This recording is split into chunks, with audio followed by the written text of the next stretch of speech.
Hello everyone! Magandang araw sa inyong lahat. Andito na naman pong muli ang inyong nag-iisang Mama Mia para sa panibagong kwentong ating pagsasaluhan today. And syempre, kumusta naman ang inyong mga weekends? Naway na-enjoy nyo, nakapagpahinga kayo, nakapagmuni-muni at syempre, nakapaglaan kayo ng oras para sa sarili nyo at sa mga mahal nyo sa buhay. Charot!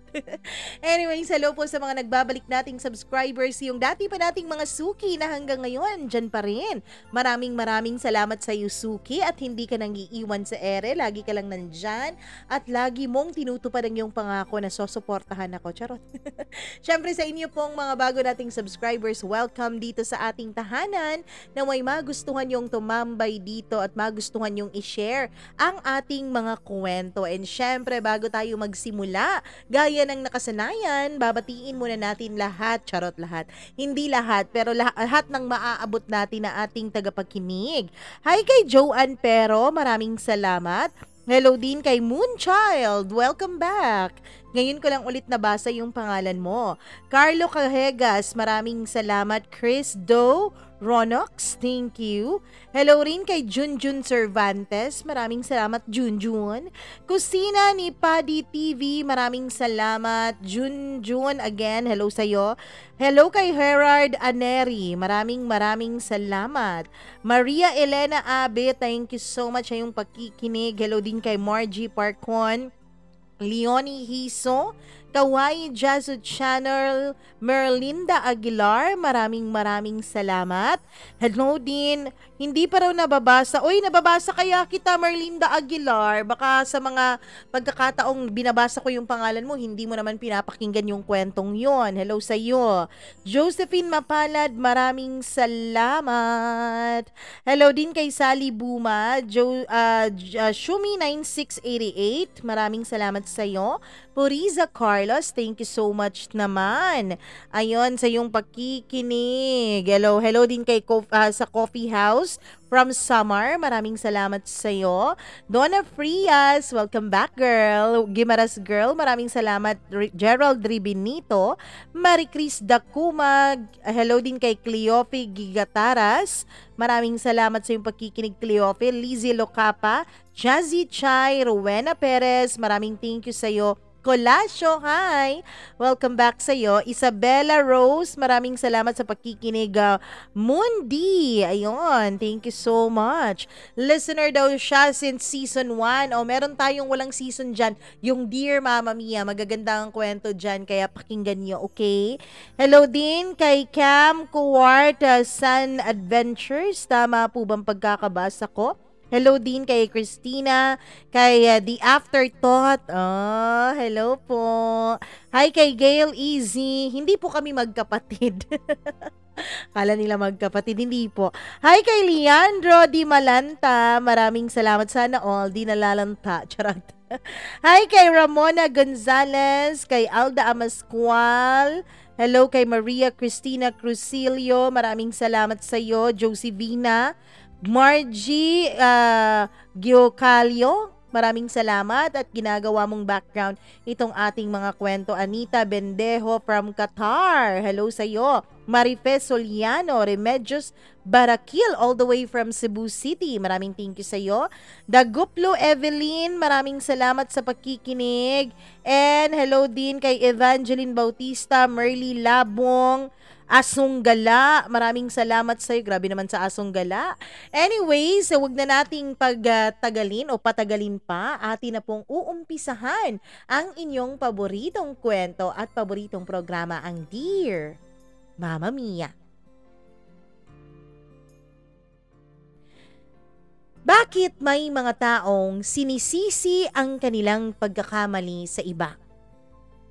Bakit may mga taong hindi nakikita ang kanilang sariling kasalanan, bagkos ay pinapahid pa sa iba ang dungis ng kanilang mga naging desisyon sa buhay nung nakaraan? Dear Mama Mia, magandang araw po sa inyong lahat at maraming salamat po kung ang kwento kong ito ay mapipili niyo man na basahin at i-ere sa inyong programa. Mama Mia, itago niyo na lamang po ako sa pangalang Celine. Meron po akong mga desisyon sa buhay ko na hindi po ako proud. Pero Mama Mia, ang ikukwento ko po sa inyo ngayon ay ang bunga ng sunod-sunod na maling desisyon. Hindi lang aking pagkakamali at hindi lang aking mga desisyon, kundi pati na rin ang mga desisyon at pagkakamali ng mga taong nakapaligid sa akin. Mama Mia, bata pa lamang po ako ay hindi ko na po maramdaman ang pagmamahal ng mga magulang. Sure, nandyan naman ang mga magulang namin, pinapakain kami ng 3 beses sa isang araw, pinapag-aral, pero hindi po kami katulad nung ibang mga bata na showy ang pagkalambing sa mga magulang. Hindi rin po kami yung pamilyang nagse-celebrate ng kung ano-ano na may regalo. Nakontento kami, Mama Mia, sa sinabi ng mga magulang namin na dapat i-appreciate namin kung anong meron kami. Tuwing Pasko, hindi kami nakakatanggap ng regalo mula sa aming mga magulang. Tuwing birthday, lechon manok lamang ang tanging handa at wala ng iba. Bagkus Mama Mia ay bata pa lamang kami ay isiniksik na ng aming mga magulang sa aming isipan na kailangan naming makapagtapos ng pag-aaral. Lalo na kaming mga mas nakakatanda dahil kapag nakapagtapos na kami, ay tutulungan namin silang pag-aralin naman ang mas mga nakababata naming mga kapatid. Oh Mama Mia, yun po lagi ang role ng mga magulang ko sa buhay ko. Laging pinupush ang pag-aaral namin. Hindi pwedeng bumagsak, hindi pwedeng hindi maging honor student. Pero Mama Mia, ewan ko kung hindi lang ba talaga pumasok sa kokote ko ang mga pangaral ng mga magulang ko o sadyang natuto na talaga ako mula pa noon na magrebelde at mag-aklas sa kanila. Middle child po kasi ako, Mama Mia. Kaya naman, bukod sa kulang naman talaga kaming lahat sa atensyon ay mas lalong kulang pagdating sa akin kasi nasa pangalawa ako mula sa pinakamatanda, mula sa panganay. Mama Mia, hindi po ako proud pero 16 pa lamang ako nung mabuntis ako. Nasa grade 9 pa lamang ako noon at magi-grade 10 pa lang. Itago natin ang pangalan ng lalaking nakabuntis sa akin na Jerry. Si Jerry naman ay senior high school na nung mga panahon na yon. Nagkagustuhan kami dahil na rin sa sulsul ng aming mga kaibigan. Ewan ko pero kaming mga nasa junior high noon ay mas gusto naming nakikipagbarkada at nakikipagrelasyon sa mga mas matatanda sa amin. Yung iba ko ngang mga kaklase ay mga college students at college boys na ang mga boyfriend. Ako naman ay si Jerry nga ang natipuhan ko. Bukod kasi sa gwapo ay napakamagalang pa nito lalong-lalo na sa mga guro at sa mga babae. Kapag naman tinatanong siya ng iba kung bakit ganun siya kagalang, ay lagi niyang sinasabi na tinatrato niya lang daw at ng isang babae kung paano niya gustong tratuhin ang kanyang mga kapatid at kanyang ina.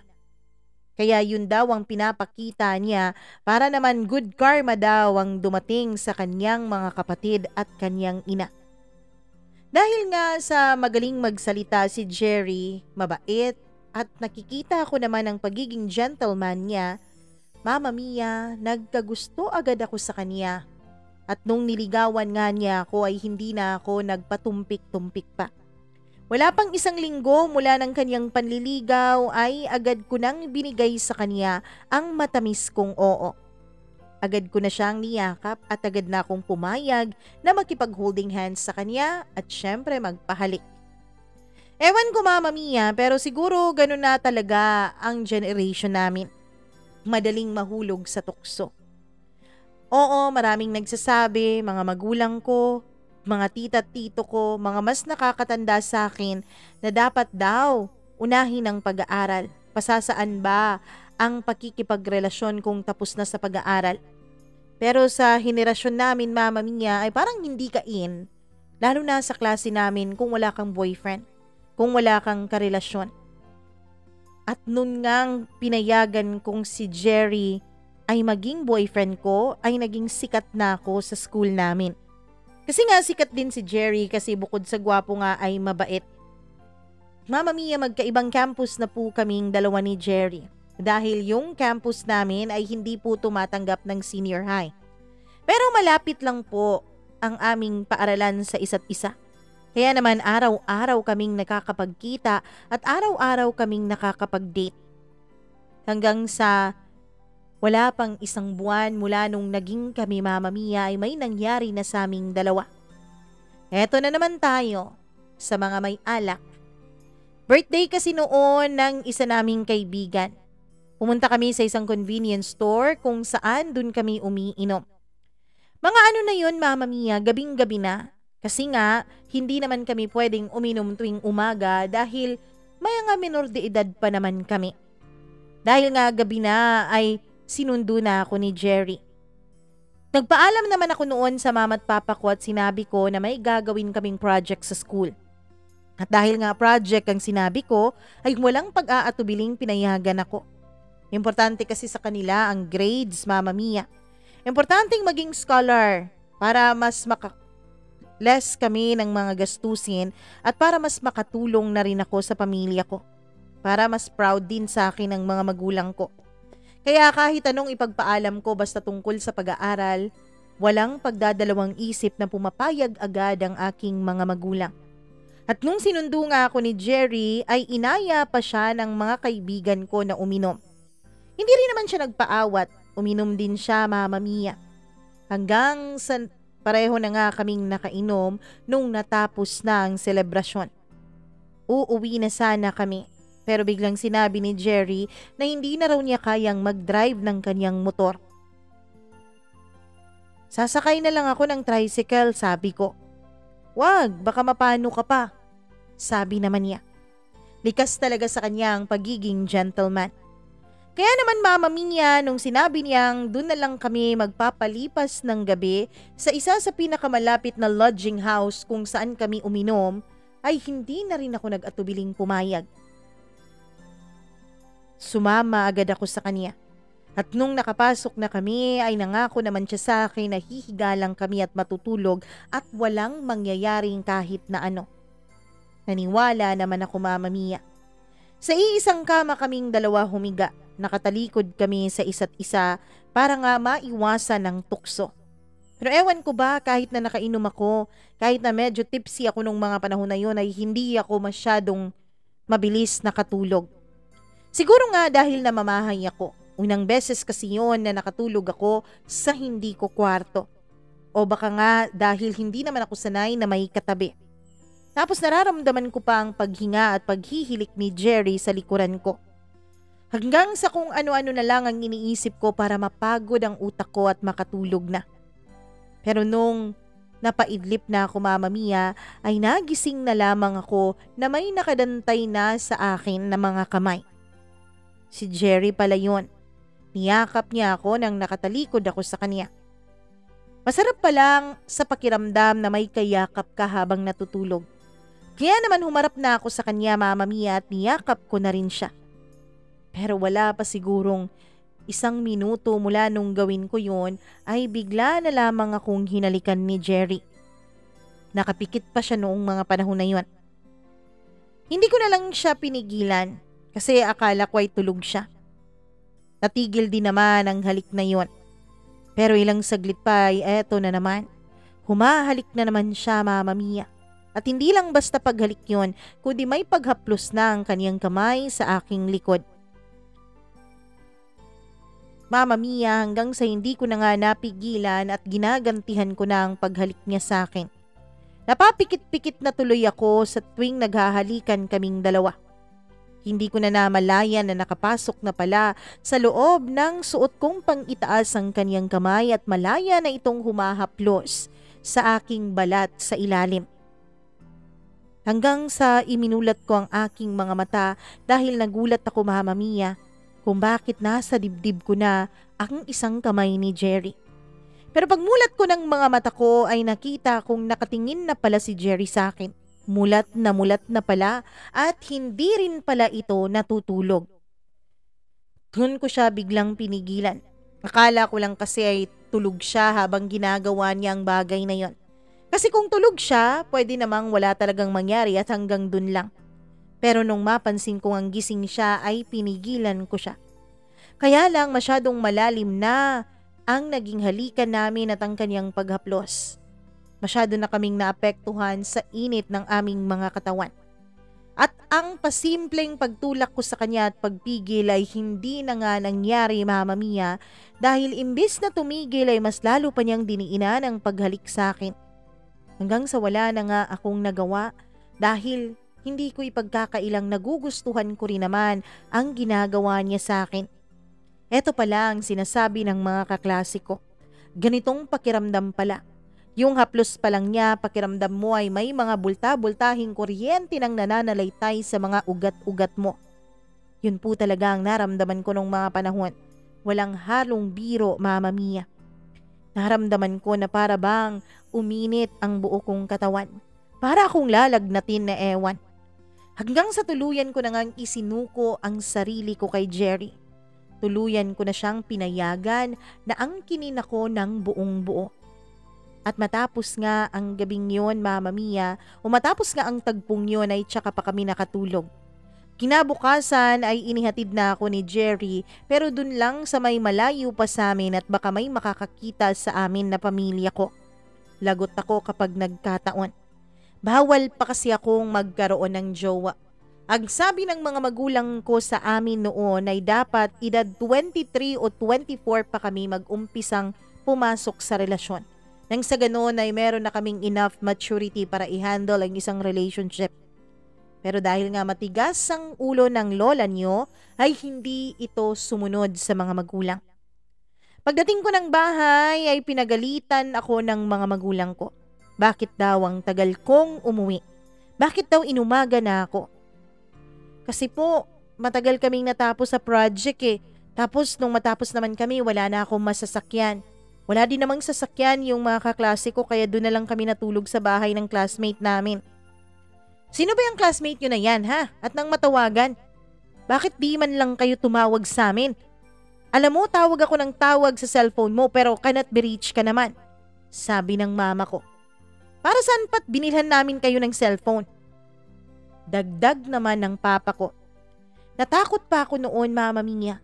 Baka nga totohanin ng mga magulang ko na kausapin ang mga magulang ng classmate ko kuno na kasabay kong gumawa ng project. Buti na lang at na-distract sila dahil failed ang isa sa subject ng panganay naming kapatid. Galit na galit ang mga magulang ko noon kaya sa kanya na baling ang atensyon at siya na ang pinagalitan at ako naman ay pumasok na sa kwarto ko. Sabado nung panahon na yun kaya walang pasok, Mama Mia. Natulog na lamang ako. Noong narinig kong galit na galit pa rin ang mga magulang ko at magtatanghalian na, ay gumising na ako at nagluto para hindi na ako ang mapagalitan. Mula nga nung may mangyari sa amin ni Jerry ay mas naging maingat ako, Mama Mia. Naging maingat ako sa relasyon naming dalawa dahil ayokong may makaalam. Hindi ko nakakayanin kung mawala pa si Jerry sa piling ko. Hindi ko nakakayanin kung iiwanan niya ako o kung paghiwalayin kaming dalawa ng mga magulang ko. Kaya hanggat maaari, dapat wala talagang ibang makaalam ng tungkol sa aming relasyon. Pero syempre, Mama Mia, ang pakikipagniig ko kay Jerry ay hindi na rin napigilan pa. Siguro nga dahil naumpisahan na, kaya wala nang pagpigil pa na gawin namin ang bagay na yon. Oo. May mga pagkakataon pa na kapag wala kaming masyadong ginagawa dun sa eskwela ay nagka-cutting class ako, Mama Mia. At pumapayag akong mag-check-in kaming dalawa ni Jerry at may mangyari sa amin. Lagi na rin akong may dalang ekstrang damit para nang sa ganon ay makapagpalit muna ako bago kami mag-check-in dalawa. Bawal kasi natanggapin sa mga motel ang mga high school student pa. Pumupunta muna kami ni Jerry sa isang fast food at dun sa CR ay magpapalit ako. Bibili kami ng makakain tapos iti-take out namin at dun na kami kakain sa loob ng motel room. Short time, halos ang aming pag-check-in dalawa. Hang hindi ko namamalayan, Mama Mia, ay may unti-unti na palang tumutubo sa tiyan ko. Unti-unti na palang nabubuo ang naging bunga ng pagiging mapusok naming dalawa ni Jerry. Oo nga't walang nakapagsabi sa mga magulang ko tungkol sa relasyon namin. Pero hindi ko naman naitago ang naging pagbubuntis ko sa kanilang lahat. Oo, wala pang 1 taon ang relasyon namin ni Jerry nung mabuntis niya ako, Mama Mia. Nahagising na lang ako isang umaga na para bang nahihilo ako. Hindi ko maintindihan noon ang nararamdaman ko. Naisip ko baka vertigo lang. Meron kasi ako noon, Mama Mia, dahil may astigmatism din ako. Kaya naisip ko baka yun lang ang dahilan. Nung tinawag na ako ng mga magulang ko para mag-umagahan ay sinabi ko sa kanilang inaatake ako ng vertigo. Talaga? Sige, kumuha ka dyan ng gamot. Meron naman dyan para pampakontrahilo. Kailangan mong maging maayos. Kailangan mong pumasok sa eskwela. Paano ba yung ambisyon mo na maging honor student? Paano pa yung ambisyon mo na makakuha ng scholarship? Mama Mia, wala akong nagawa kundi bumangon. Hindi na ako naligo, nagbihis na lamang ako dahil talagang hindi ko kaya. Nakahawak pa ako sa mga pader namin habang naglalakad patungong kusina dahil hindi ko talaga kaya at parang nanghihina talaga ako. Pero ang hindi ko maintindihan, nung maupo na ako at masinghot ko ang baho ng nilulutong kanin ni Mama ay naduwal talaga ako. Dali-dali akong tumakbo at dun ako sa may lababo nagsuka. Nagtinginan naman ng lahat sa akin, lalo na ang mama ko at ang papa ko. Anong nangyayari sa'yo?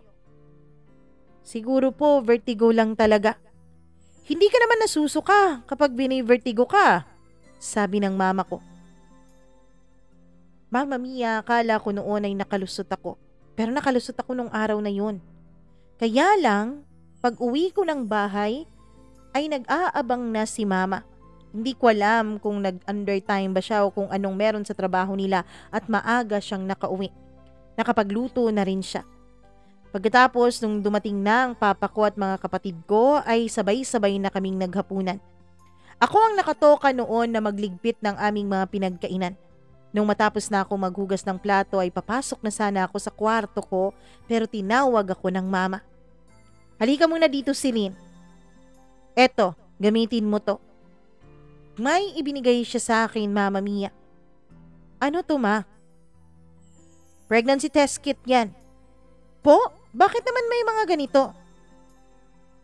Alam mo, Celine, ang taas-taas ng tingin ko sa'yo. Marami akong naririnig mula sa mga kapitbahay na may naghahatid daw sa'yo dyan sa may daanan. Pero hindi ako nakikinig sa kanila dahil naniniwala at nagtitiwala ako sa'yo. Kaya lang yung pagsusuka mo kaninang umaga, hindi ko talaga maintindihan yon. Kaya gamitin mo yan. Pumasok ako ng CR. Mama Mia, tubig ang nilagay ko doon para nang sa ganun ay maging negative. Gusto ko naman talaga na ihi ko ang ilagay ko dahil gusto ko ring malaman kung talaga bang buntis ako. Pero Mama Mia, sa takot ko na baka totoong buntis ako ay tubig talaga ang nilagay ko. Binigay ko yun kay Mama. Naniwala naman siya. Mabuti na lang. Pero kinabukasan ay bumili ako ng sarili ko at dun sa school CR ko po ginamit.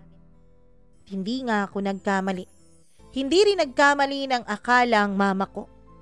Totoo nga, buntis ako, Mama Mia. Iyak ako ng iyak noon. Pagdating ko ng bahay ay iba naman ang nadatnan ko. Nasa loob ng kwarto ko ang mama ko at tinitignan ang mga sanitary pads na nandoon. Nakita niyang hindi pa yun nakukulangan mula nung nakaraang buwan. Kaya galit na galit siya sa akin. Celine, umamin ka. Umamin ka nga. Hindi ka naman irregular Lagi ka namang dinadatnan. Pero bakit parang wala pang nabawas dito sa mga napkins mo? Doon na ako napaluhod at napaiyak, Mama Mia. Halo-halo na ang emosyon na nararamdaman ko noon. Takot dahil buntis ako. Takot kung paano na ang magiging kinabukasan ko at kung ano-ano pa.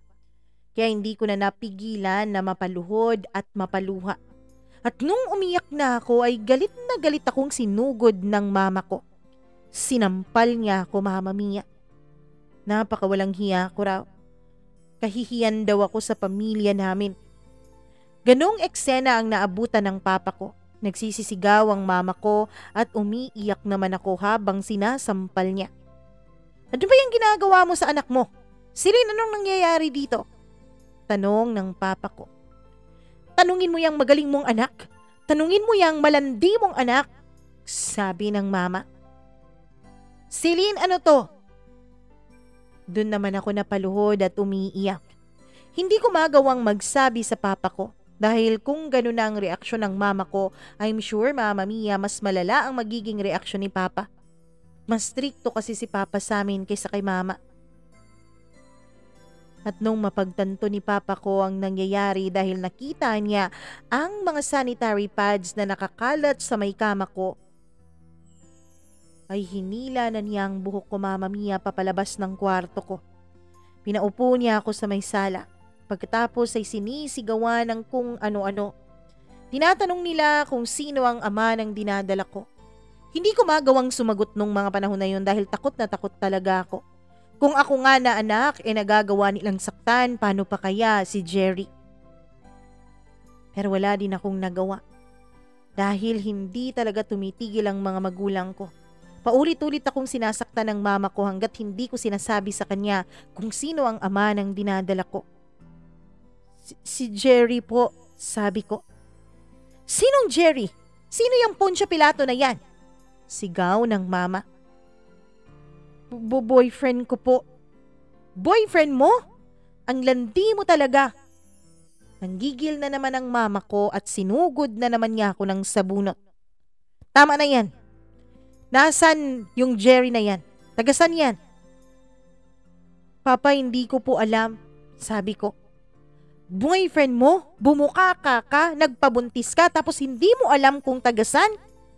Sigaw ulit ng papa ko na galit na galit. Alam kong yung mga kapitbahay namin ay nakikiisyoso na sa labas, Mama Mia, dahil may naririnig na akong mga munting-munting usap-usapan. Hindi ko po talaga alam. Paano kayo naging mag-boyfriend yan? Kwento ko sa kanila ang nangyari. Kwento ko na pinakilala lang kami ng isang common friend. Hanggang sa Mama Mia, sinugod ng mga magulang ko kasama ako yung bahay ng common friend namin nun. Tinanong nila kung tagasan si Jerry. At dahil natakot na rin ang kaibigan ko, Mama Mia, sa naging reaksyon ng mga magulang ko, kahit nahiyang-hiya ako ay nakiusap ako sa kanya na sabihin sa amin kung tagasan si Jerry. Hanggang sa nag-offer na nga siya na sasamahan niya kami papunta doon. Pagdating namin sa bahay ay sumisigaw ng mama ko. Jerry! Jerry, lumabas ka dyan! Pagkalabas naman ni Jerry, Mama Mia, ay gulat na gulat siya nung makita niya ako. Hindi ko na magawang i-text siya dahil ang cellphone ko po ay naiwan ko sa loob ng kwarto ko. Nung papasok pa sana ako, Mama Mia, para kunin ang cellphone ko ay hindi na ako hinayaan ng mga magulang ko. Gustong-gusto na nilang lumabas na kami ng bahay at pumunta na doon sa bahay ng kaibigan ko nang sa ganon ay matuntun na nila si Jerry. At yun nga ang nangyari. Natuntun nga ng mga magulang ko si Jerry. Pagkalabas ni Jerry ay sumunod naman ang kanyang ina. Ano to, Jerry? Anong kaguluhan to? Sigaw ng mama niya. Ewan ko po. Ewan mo? Binuntis mo tong anak namin tapos ewan mo? Gulat na gulat si Jerry dahil hindi pa naman niya alam na buntis ako nung mga panahon na yon, Mama Mia. Hindi ko pa kasi nasasabi sa kanya. Iniisip ko pa kasi kung paano ko sasabihin sa kanya dahil natatakot din ako na baka iwan niya ako kapag nalaman niya ang totoo. Pero yun na nga, hindi ko na napigilan. Nasabi na ng mga magulang ko ang nangyari. Po, Celine, buntis ka? Tanong ni Jerry. Oo, sagot ko naman habang humihikbi pa rin. At paano ka naman nakakasiguro na anak nga namin ang ama ng batang pinagbubuntis ng anak nyo? Matapang din ang ina ni Jerry. Doon ay nagalit na ang mama ko at sinugod na siya. Lumabas naman ang papa ni Jerry. Nagkagulo-gulo na, Mama Mia. Sinuntok na ng papa ko si Jerry. Pero umawat ako. Itinakip ko ang katawan ko kay Jerry dahil hindi ko kayang nakikitang sinasaktan siya ng sarili kong mga magulang. Napakawalang kwenta mong anak si Lynn. Mula sa araw na to, wag na wag ka nang tumungtong sa pamamahay ko, ha? Sigaw ng papa ko. Ipapadala ko dito bukas ang mga damit mo at mga gamit mo. Wag na wag kang uuwi sa bahay ko. Tinawag na niya ang mama ko, pati ang kaibigan ko at umalis na sila. Ako naman ay naiwan na umiiyak sa labas. Niyakap ako ni Jerry at pinapapasok sa loob. Pero matatalim ang tingin ng nanay ni Jerry sa akin. Kaya natakot akong pumasok sa loob, Mama Mia. Umiyak pa rin ako ng umiyak hanggang sa sumigaw na nga ang mama ni Jerry. Ano ba? Mag-iinarte ka ba dyan o papasok ka dito sa loob? Yun na ang naging hudyat ng pagpasok ko sa loob ng kanilang pamamahay. Pagpasok ko sa loob, Mama Mia, ay kung ano-anong sermon ang natanggap ko mula sa mga magulang ni Jerry, lalo na sa nanay niya. Ilang taon ka na ba? 16 po. Doon ay huminahon ng tatay ni Jerry. Pagkatapos noon ay tinanong niya si Jerry kung anong nasa kukote nito. Kung bakit ako ginalaw na minor de edad pa ako. Si Jerry naman, Mama Mia, ay sumagot sa papa niya at sabing nagmamahalan kami. Doon ay ang ama niya mismo ang sumuntok sa kanya. Akala ko ba matalino ka, Jerry? Minor de edad pa to. Kung gugustuhin ng mga magulang nito na kasuhan ka, makakasuhan ka. Sigaw ng papa ni Jerry. Wala ka nang magagawa dyan, Esther. Tatanggapin mo na yang nabuntis ng anak mo. Gusto mo bang makulong yung anak mo? Sigaw naman ng papa ni Jerry sa mama nito. Doon ay tumigil na ang mama ni Jerry sa kakadakdak pero tinitignan pa rin niya ako ng masama. Pinapasok ako ni Jerry sa loob ng kwarto niya. Niyakap niya ako at pinatahan. Doon niya tinanong sa akin kung bakit hindi ko raw sinabi sa kanya ang tungkol sa pagbubuntis ko. Kanina ko pa kasi nalaman eh. Tapos bukas ko pa sana sasabihin sa'yo pero naunahan ako ni mama. Naunahan niyang malaman ang totoo. Mama Mia, pinagbihis muna ako ni Jerry dahil naka-school uniform pa ako nung mga panahon na yon. Hinihiram niya ako ng damit sa kapatid niya. Pagkatapos ay lumabas kami at sumabay sa kanyang pamilya sa pagkain ng hapunan. Walang naging kibuan sa harap ng mesa. Tanging mga kubyertos lamang ang maririnig mong tunog. Noong patapos na kami ay biglang nagsalita ang papa ni Jerry. Tapusin mo na lang yung senior high school mo, Jerry, pagkatapos ay maghanap ka na ng trabaho. Kailangan mong magtrabaho dahil manganganak na yang sisilin. Kailangan yung pag-ipunan yan. Hindi po pwedeng sa amin kayo lagi aasa ng mama mo. Kailangan mong magpakalalaki. Ginawa mo yan kaya panindigan mo. Pagkatapos noon ay tumayo ang ama niya at pumunta sa may lababo para maghugas ng kamay. Mama Mia, walang nagawa ang mga magulang ni Jerry kundi tanggapin na ang sitwasyon. Pero ang laging ikinagagalit ng mama ni Jerry ay nung mapahiya sila, Mama Mia. Napahiya sila sa kanilang mga kapitbahay. Dahil nga nagwala at nag-eskandalo ang mga magulang ko nung nakaraang gabi. Nung umalis na si Jerry para mag-aral at pumasok sa eskwela at ang papa naman niya ay umalis din para magtrabaho, ay naiwan kaming dalawa ng nanay niya. Housewife kasi ang nanay ni Jerry kaya lagi lang itong nasa bahay. Nung naiwan kaming dalawa ay dun na lumabas ang tunay niyang kulay. Mama Mia, pinagsisigawan niya ako. Pagkatapos ay pinaghugas niya ako ng pinggan, pinaglinis ng bahay nila, at pinaglaba pa ng mga damit. Hindi ako nagreklamo. Hinayagan at hinayaan ko na lang siya na gawin sa akin yon. Dahil alam kong may kasalanan ako, Mama Mia.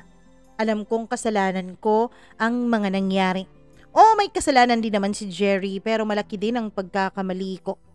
Ako yung babae at ako yung bumukaka. Hindi naman ako pinilit ni Jerry na may mangyari sa amin. Pumayag naman ako at pumapayag ako sa tuwing inaaya niya ako. Kaya kung may sisisihin man sa mga nangyari ay walang iba kundi ako at si Jerry. Iniisip ko na lang na bayad ko na lang yun sa pagpapatira niya sa akin sa bahay nila. Dahil kung talagang hindi nila ako tinanggap ay wala akong ibang mapupuntahan. Alam ko kasing hindi na ako pababalikin ng mga magulang ko sa bahay namin dahil isa akong malaking kahihiyan. Yun nga ang nangyari simula nung araw na yun. Kapag kaming dalawa lang ng nanay niya ay parang inaalila ako ni Jerry. Kapag kaming dalawa lang ang nasa bahay, Mama Mia, ay ako lagi ang gumagawa ng mga gawain. Hanggang sa nakasanayan ko na lang yun. Hanggang sa makapanganak na nga ako. At nung makapanganak na ako ay sakto namang natanggap na sa pinagtatrabahuang pabrika itong si Jerry. Medyo malayo po sa bahay nila yung pinapasukan niya. 1 oras at kalahati ang iginugugol sa biyahe papunta pa lamang. Lalo na kapag pauwi dahil traffic na. Kaya naman maliit lang ang panahon na nagkakasama kaming dalawa ni Jerry sa loob ng kanilang pamamahay. Ako ay busy sa pag-aalaga ng anak namin. Hindi na rin ako nakapagtapos ng pag-aaral, Mama Mia. Dahil mas inuna ko na ang pag-aalaga ng aming anak. Sabi naman kasi ng mama niya, dapat hindi raw namin iasa sa kanyang pag-aalaga sa bata. Kami raw ang gumawa, ako raw ang bumukaka, kaya walang ibang may responsibilidad sa bata kundi kaming dalawa ni Jerry. Mama Mia, kahit na hirap ako, ay hinayaan ko pa rin at tratuhin ako ng gano'n ng mama niya. Hanggang sa naging 2 na nga ang anak namin. Lagi kong sinasabi kay Jerry na kung pwede ay bumukod na kami. Hindi pa natin kayang bumukod. Alam mo naman magdadalawang bata na ang pakakainin nating 2. Makakabukod siguro tayo kapag meron na tayong kita na sapat. Sa susunod kapag nakapanganak ka na, kailangan mo na ring magtrabaho. Nang sa ganun ay makapag-ipon tayo ng mas mabilis. Sumang-ayon ako sa sinabi ni Jerry, Mama Mia, dahil totoo naman, mahirap naman talaga ang mag-alaga ng bata. At mas lalong mahirap ang sitwasyong pinansyal kung minimum wage ka lang at may 2 ka ng anak. Kaya inisip ko noon tama ang sinabi ni Jerry. Maghahanap ako ng trabaho kapag lumaki-laki na ang pangalawa naming anak. Hanggang sa nakapanganak na nga ako. Laging galit pa rin ang mga magulang ni Jerry sa amin. Laging galit sa kanya ang ama niya, laging galit naman sa akin ang ina niya. Mama Mia, wala talaga akong nagawang tama sa mga mata ng nanay ni Jerry. Lahat na lang ng gawin ko mali. Lahat na lang ng gawin ko hindi tama. Meron talaga siyang nasasabi sa bawat kilos ko. Ang paglalaba ko raw ay hindi maayos. Ang pamamalansya ay hindi rin maayos. Pati paglilinis ay meron pa raw naiiwan na mga alikabok. Pati nga paghuhugas ng pinggan, lagi niya akong pinagbibintangan na nauubos ko lang daw ang dishwashing soap tapos mamantika pa rin ang mga pinaghugasan ko. Kung ano-ano. Nalabis namang kinagagalit din ni Jerry dahil kahit umuwi na siya ay nagbubunga nga pa rin ang nanay niya. Hanggang sa hindi na rin masyadong umuuwi ng bahay si Jerry, Mama Mia. Siguro dahil naririndi siya sa boses ng nanay niya. At normal naman siguro, Mama Mia, na kapag kaming 2 na lang sa kwarto ay napapagalitan ko pa rin siya. Kasi nga, parang wala akong nakikitang effort mula kay Jerry. Parang lagi na lang siyang okay kung anong meron at hindi na siya nagsisikap pa. Lagi ko namang sinasabi sa kanya na kung may pagkakataon o kung day off niya ay maghanap siya ng mas magandang trabaho. Pero ang sabi niya, wala raw siyang mahanap. Umaalis naman siya, hindi ko alam kung saan nagpupunta dahil kahit na lumipas ng 3 buwan ay wala pa rin siyang nahanap na mas matinong trabaho. Hanggang sa mag-iisang taon na noon ang anak namin. Sinabi ko na kay Jerry na kung pwede pakiusapan niya ang nanay niya na pakialagaan ang anak namin dahil magtatrabaho ako. Nung una ay kontrang-kontra ang nanay niya. Galit na galit ito, Mama Mia. Yan na nga bang sinasabi ko? Anak kayo ng anak, bukaka kayo ng bukaka, tapos hindi nyo naman aalagaan at ipapaalaga nyo sa iba. Sigaw niya na galit na galit. Ako naman ay nasa loob lamang ng kwarto at tinitiis ang mga naririnig ko habang nag-uusap si Jerry at ang kanyang ina. Pagpasok ni Jerry sa loob ay bagsak ang mga balikat niya. Ano, hindi pumayag ang nanay mo? Hindi. Paano ako makakahanap ng trabaho niyan? Hindi ko ba pwedeng iwan ang anak natin na ganitong wala pang 1 taon eh. Huwag ka mag-alala, kukumbinsin ko ulit si nanay bukas. Mama Mia, gulat na gulat ako dahil kinabukasan ng gabi ay masayang ibinalita sa akin ni Jerry na pumapayag na raw ang nanay niya na alagaan ng mga anak namin kaya pwede na akong maghanap ng trabaho. Hindi na lang ako nagtanong kung paano niya napapayag ang nanay niya. Siguro nga kahit na natitiis ako ng nanay niya, kahit binubungangaan niya ako lagi at kahit na pakiramdam ko ay inaapi niya ako sa loob ng bahay nila, siguro ay hindi pa rin niya matitiis ang anak niya at ang mga apo niya. Kinabukasan din ay naghanap ako ng trabaho. Pero dahil wala naman akong tinapos at hindi naman ako nakapagtapos kahit junior high school, ay nahirapan talaga ako, Mama Mia. Hanggang sa merong akong isang kaklase na may malaking hardware dun sa lugar namin. Inirekomendan niya ako sa mga magulang niya. Nung una ay ayaw pa akong tanggapin dahil nga hindi ako nakapagtapos kahit na junior high. Pero nakiusap ang kaklase ko sa kanyang mga magulang. Hanggang sa awa naman ng Diyos ay tinanggap nila ako. Below minimum lang po ang sweldo, Mama Mia, pero maganda na rin. Makakatulong na rin, hindi ba? Kesa naman lagi akong nasa bahay nakatunganga at binubungangaan ng mama ni Jerry ay maayos na rin ito. Nung natanggap nga ako sa trabaho ay kinongratulate pa ako ng mama niya. Himala, naging mabait siya sa akin. Himala, naging maganda ang pakikitungo niya sa akin. Mama Mia, mabilis na lumipas ang araw. Ganun pala kapag nag-e-enjoy ka sa ginagawa mo. Para akong nakalaya sa bawat araw na nasa loob ako ng trabaho. Para akong nakalaya dahil walang bumubunganga sa akin. Walang nang aalila sa akin. At Mama Mia, sa maniwala kayo't sa hindi, ay hindi na rin masyadong mabunganga ang mama ni Jerry sa akin kapag nakakauwi ako ng bahay. Siguro dahil medyo malaki-laki na rin ang nagiging ambag namin sa mga gastusin sa bahay nila. Nisip ko maganda-ganda na rin yon. Mama Mia, nag-open pa ako ng joint bank account naming dalawa ni Jerry para dun kami mag-umpisang mag-ipon paunti-unti. Para kapag medyo okay na ang ipon namin, ay makakaalis na kami sa bahay nila. Pero pagkalipas ng 1 taon, ay gulat na gulat ako nung i-check ko ang ipon namin. Parang mga pera ko lang ang pumapasok doon. Parang walang perang pumapasok mula kay Jerry. Kaya tinanong ko siya, kinumpronta ko siya isang gabi habang tulog na ang lahat. Jerry, hindi ka ba pala nagde-deposit dun sa joint account natin?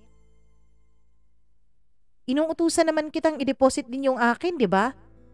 Kung hindi ko pa tinignan yung passbook, hindi ko makikitang yung perang pinapasok ko lang ang pumapasok dun sa account. Ano bang ibig mong sabihin?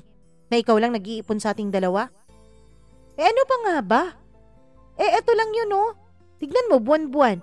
Kung anong pumasok nung mga nakaraang buwan siya pala yun. Yan yung amount na binibigay ko sa'yo lagi na i-deposit mo, di ba? Bakit hindi ka nagdadagdag? Alam mo naman na maraming gastusin, di ba? Tapos malayo pa dito yung pinagtatrabahuan ko. Tapos lagi akong nagugutom, alangan naman hindi ako kumain. Jerry naman, mas malaki ang sinasahod mo sa akin. Di ba nga kakapromote mo lang? Tapos ganito? Pera ko lang ang pumapasok sa joint account nating dalawa? Ano ba talaga, Jerry? Ano bang nangyayari? Tanong ko. Huwag kang sumigaw, Celine. Baka marinig ka nila, baka magising ang mga bata. Kung ayaw mo akong sumigaw, sumagot ka ng maayos. Sagutin mo ang mga tanong ko. Galit na ako nung mga panahon na yun, Mama Mia. Feeling ko kasi pinagnakawan ako. Feeling ko kasi inisahan ako. Hanggang sa umami na sa akin si Jerry. Sinisweldo niya pala sa nanay niya yung pera niya. Ano? Anong sinisweldo? Alam mo naman 'di ba, si nanay ang nag-aalaga sa mga bata. Alangan namang tablahin natin yon. Dapat lang nabigyan natin siya. Nandun na ako, Jerry. Pwede naman talaga pero dapat pinag-usapan nating dalawa to. At saka isa pa, ang laki-laki ng 10,000 na binibigay mo sa kanya. Tapos iba pa yung mga pagkain, mga bills. Ang laki-laki kaya ng 10,000. Saan ba ginagastos ng nanay mo yung perang yan? Mama Mia, doon ay nag-away na kaming dalawa. Kinabukasan, nagbago ang timpla sa akin ng biyanan kong hilaw na babae. Galit na galit siya at lagi niya akong pinaparinggan. Siguro narinig niya ang naging pagtatalo naming dalawa ni Jerry nung kinagabihan. Mama Mia, umpisa nga nung mga panahon na yon ay hindi na naging maayos ang pakikitungo ng biyanan kong babae sa akin. Ang mga bata naman ay inaalagaan pa rin niya. Siguro dahil binabayaran pa rin naman siya ni Jerry. Hanggang sa may mga naririnig na akong usap-usapan tungkol sa akin. Usap-usapan na walang ibang may pakana kundi ang biyanan kong babae. Kaya raw ako gustong-gusto at kating-kati na magtrabaho ay dahil tamad daw ako sa mga gawaing bahay. Hindi raw ako tumutulong sa bahay nila. Kung ano-ano pang mga chismis ang pinagkakalat niya sa aming barangay. Kaming dalawa naman ni Jerry, Mama Mia, ay hindi na naayos pa ang relasyon namin. Oo, naging okay naman kami pero may lamat na. Nagalit talaga kasi ako dahil feeling ko talaga pinagnakawan niya ako.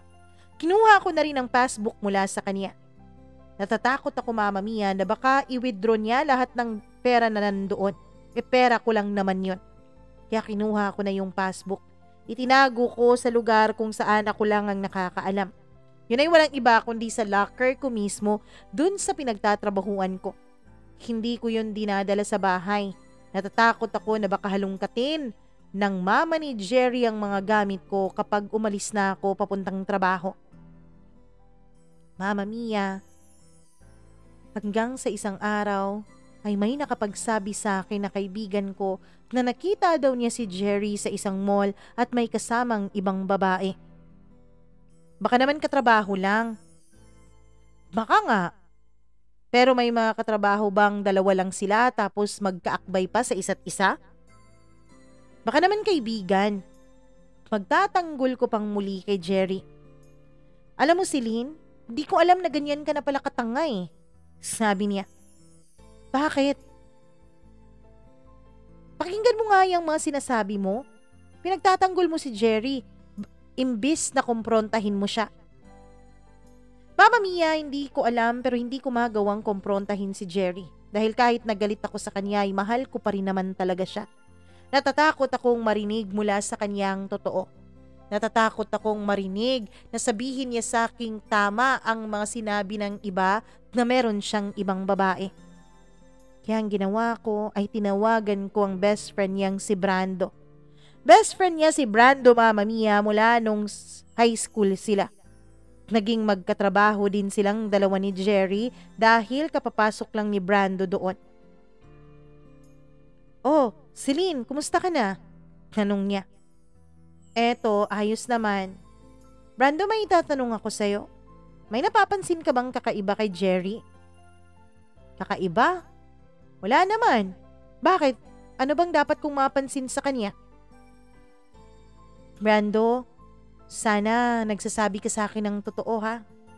May nakapagsabi kasi sa akin na may ibang babaeng kinalolokohan si Jerry. Celine, sorry pero ayokong sabihin sa'yo to ng dito sa telepono. Kung pwede, magkita tayo ng personal. Kahit na natatakot ako, Mama Mia, ay nakipagkita pa rin ako kay Brando. Nag-undertime na lang ako sa trabaho noon at nag-undertime din si Brando. Nagkita kami sa pinakamalapit na fast food chain dun sa pinagtatrabahuan ko. Inantay ko siya doon. Nung dumating siya, ay ngumiti pa siya sa akin pero klaro na may tinatago siya sa kanyang mga mata. Nung nakapag-order na kami at nag-umpisa ng kumain ay tinanong ko na siya. Brando, bakit kailangan pa nating magkita ng personal? Kung pwede mo namang sagutin ang tinatanong ko sa tawag. Celine, kasi gusto ko ring klaruhin sa iyo ang lahat eh. Klaruhin na ano? Ang sabi kasi sa akin ni Jerry ay wala na kayong dalawa. Ang sabi kasi niya sa akin ay nagsasama na lang kayo sa iisang bubong dahil hindi mo pa kayang bumukod at dahil may mga bata pa. Ano? Oo, yun ang sinabi niya. Hiwalay na raw kayo. Actually, nung mga nakaraang linggo, nung nababalitaan at nakikita kong may ibang closeness na sila ng isa naming kasamahan sa trabaho, ay tinanong ko naman siya. Kinumpronta ko naman siya. Pero sinabi niya sa akin na naayos na raw kasi wala na kayo. Hiwalay na kayo. Nagtaka ako kung bakit nagtanong ka kanina kung kumusta si Brando. Kung may kinalolokohan ba siyang babae. Ano ba, Celine? Di ba talaga kayo naghiwalay dalawa? Hindi. Hindi kami naghiwalay. Oo, may problema kami. Nag-away kami, pero hindi kami naghiwalay. Ganun ba?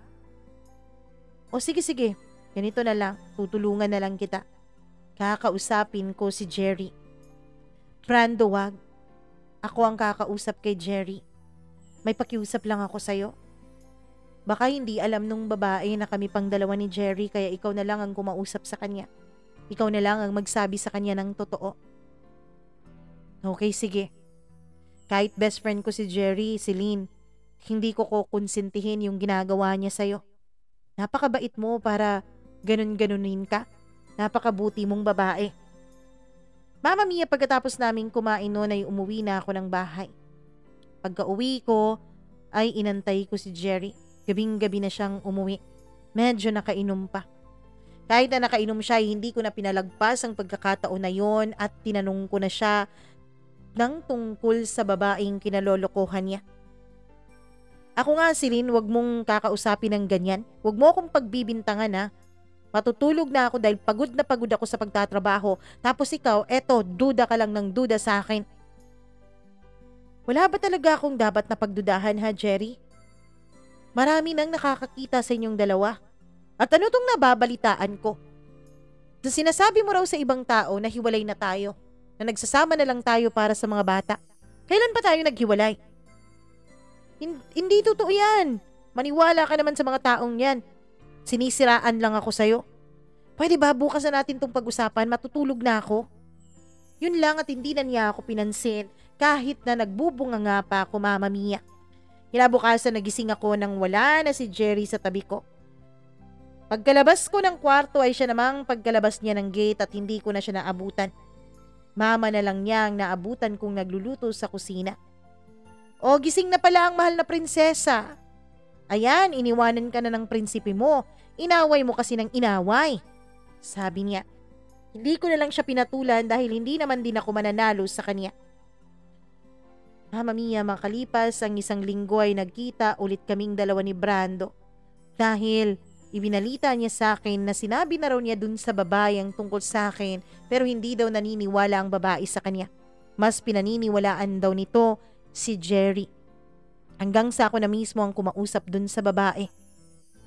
Nakiusap ako sa kanya, Mama Mia, na kung pwede ay wag niyang agawin mula sa mga anak ko ang ama nila. Pero naging mataray pa ang babae. Wala raw akong karapatan na sabihin yun sa kanya. Si Jerry raw ang kausapin ko. Dahil mahal niya raw si Jerry. Isa pa, hindi naman daw kami kasal kaya hindi ko raw siya dapat tawagin na kabit. At yun na nga ang umpisa ng pagkakagulo ng lahat. Pagdating ko ng bahay ay nandun na si Jerry. Galit na galit siyang sinalubong ako. Nagsumbong na pala sa kanya ang babae niya. Bakit ko raw siya pinahiya doon? Habang nagdidiskusyon kami at nagsisigawan ay biglang pumasok sa eksena ang nanay ni Jerry. May ipinakita pa ito kay Jerry sa kanyang cellphone. Mama Mia, mga pictures na kasama ko si Brando at nag-uusap kaming dalawa. Baka kaya mo pinagbibintangan tong anak ko dahil may iba ka na ring kinakalantaring lalaki. Sabi niya. Mama Mia, masakit sa dibdib na ako pa ang nabaliktad. Ako na nga ang naloko, ako pa ang binaliktad nila. Ako ang pinalabas nilang malandi. Ako ang pinalabas nilang nakikipagkita at nakikipagharutan sa kung sino-sinong lalaki. Sa best friend ko pa talaga. Jerry, maniniwala ka talaga dyan sa nanay mo? Oo, aaminin ko na. Si Brando ang nagsabi sa akin ng tungkol sa relasyon mo dun sa babae mo. At pinakiusapan ko rin si Brando na kausapin yung babae mo. Kausapin? Baka kaya mo to ginagawa. Dahil matagal na kayong may relasyon ni Brando. Matagal ko nang napapansin yung mga tinginan nyo dati pa nung hindi pa kita nabuntis eh.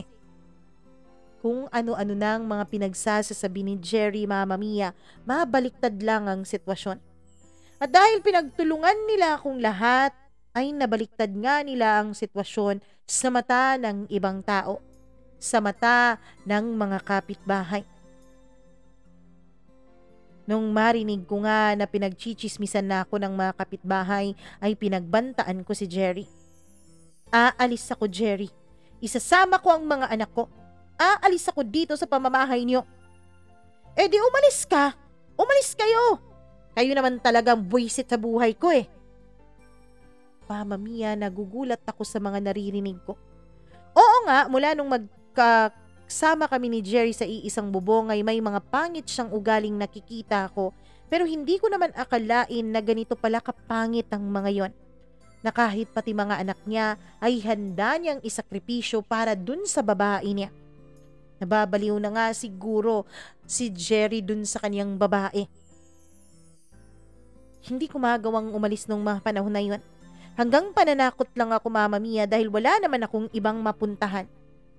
Hanggang sa nag-status na ako ng mga malulungkot dun sa Facebook. Alam kong hindi magandang gawin yun. Dahil mas marami ang chismosa at mga marites dun sa Facebook, pero wala na akong ibang mapaglalabasan ng sama ng loob.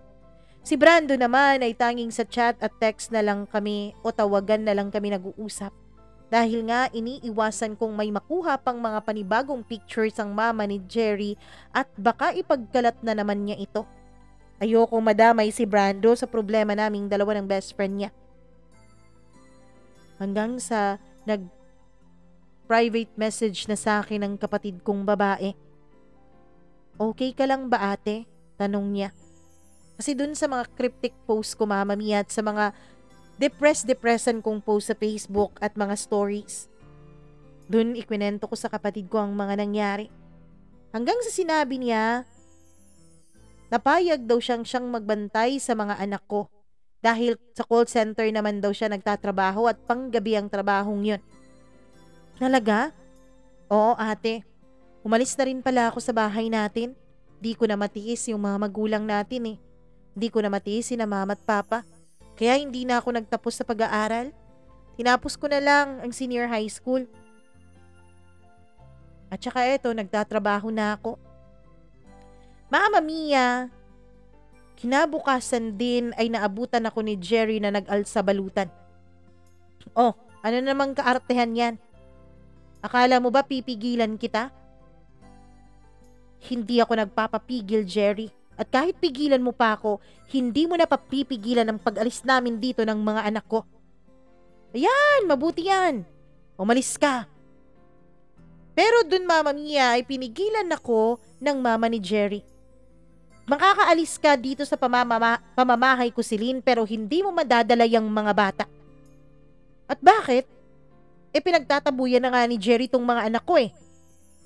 Baka kaya ayaw mong umalis ang mga bata dito dahil natatakot kang tanggalin ni Jerry ang allowance mong 10,000 pesos a month. Tama ba? Hindi na ako nakapagpigil nung mga panahon na yon.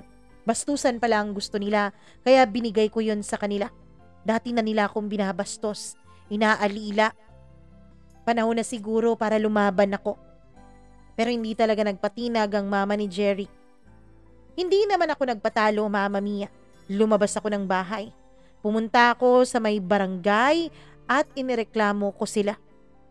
Sakto naman, Mama Mia, na may mga taga CSWD doon na dumalaw sa aming barangay.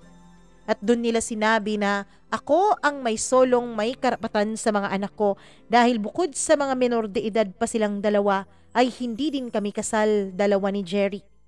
Kaya walang nagawa ang biyanan kong hilaw kundi ibigay sa akin ang mga anak ko. Mama Mia, tumuloy kami dun sa inuupahang bahay ng kapatid ko. At dun nga ako nagsimula. Mama Mia, tinulungan ako ng kapatid ko. Ako itong mas nakakatanda sa kanya pero siya ang tumulong sa akin. Hanggang sa nag-aral ulit ako, Mama Mia, kahit na panggabi lang. Hanggang sa natapos ko ang senior high school ko.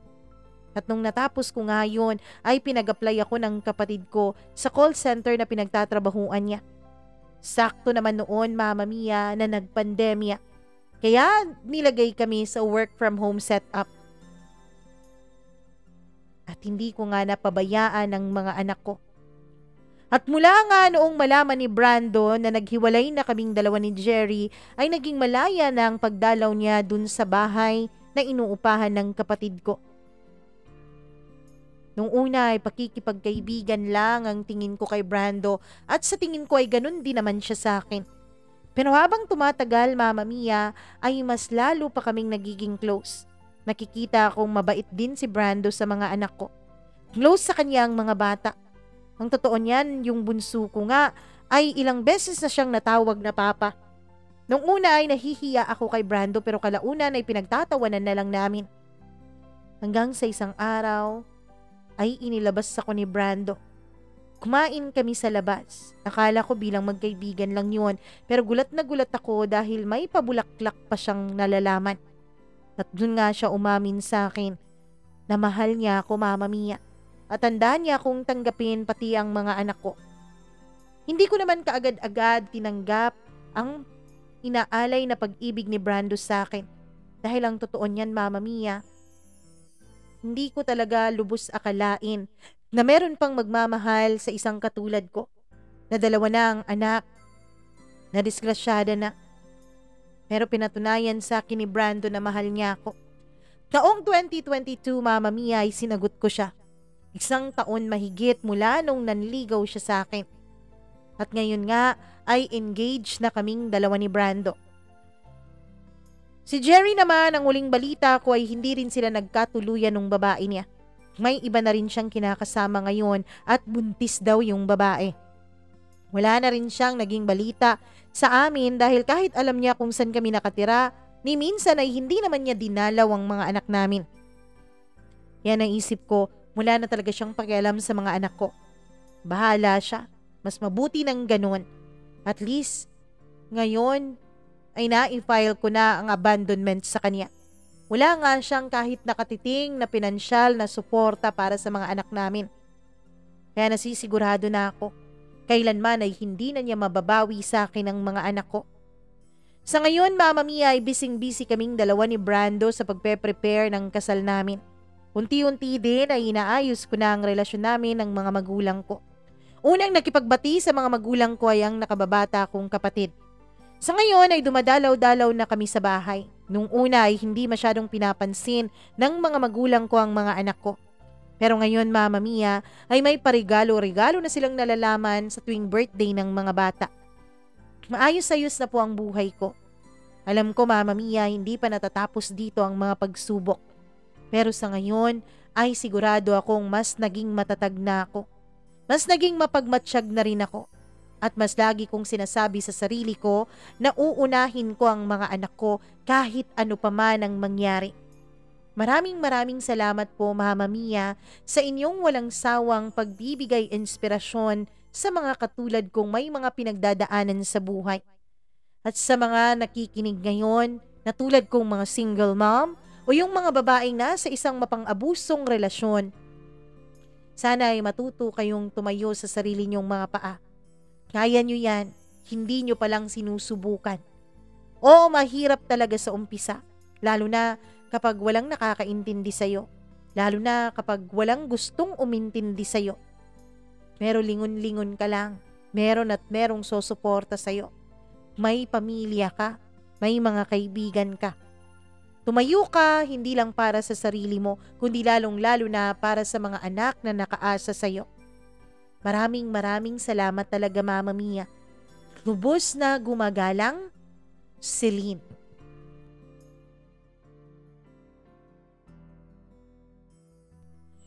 Marami sa ating mga kababaihan na dumaranas ng isang napakamapang-abusong relasyon katulad ng dinanas ni Celine. Yung iba pa nga mas grabe.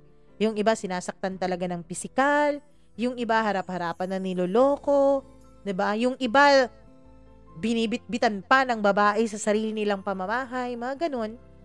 Kasi marami talagang mga mapang-abusong tao dito sa mundo. Kaya tama ang sinabi ni Celine.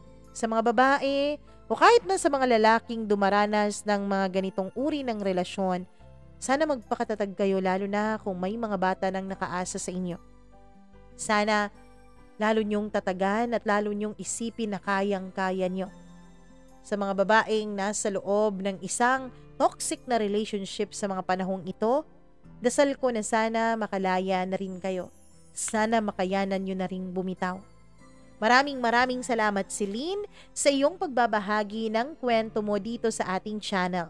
Naway maging tuloy-tuloy na ang iyong magandang kapalaran at sana nga ay tuloy-tuloy ang pagmamahala ninyong dalawa ni Brando at sana tuloy-tuloy din ang pagmamahal niya sa mga anak mo. Marami talaga ang mga lalaki dyan na tatanggap kahit ano pa man ang nangyari sa buhay mo. Dahil sabi nga nila, kapag hindi mo pa binibitawan yung mali, yung hindi tama, hindi pa ibibigay ng Diyos sa'yo yung mga bagay at mga taong tama para sa'yo. Kasi paano mo nga naman hahawakan yung tamang tao kung nakakapit at nakahawak ka pa sa mali, hindi ba? So sana matuto tayong bumitaw. Maraming salamat sa inyong pagkikinig. Naway nagustuhan nyo ang kwento natin ngayong araw. Please do like and share this video. Pagkatapos, isubscribe nyo na rin itong ating channel. Click that subscribe button. Hit the notification bell para lagi kayong updated sa tuwing may bago tayong video na i-upload. Maraming salamat po sa inyong lahat. Ako pong muli ang nag-iisa ninyong Mama Mia. Magandang araw po.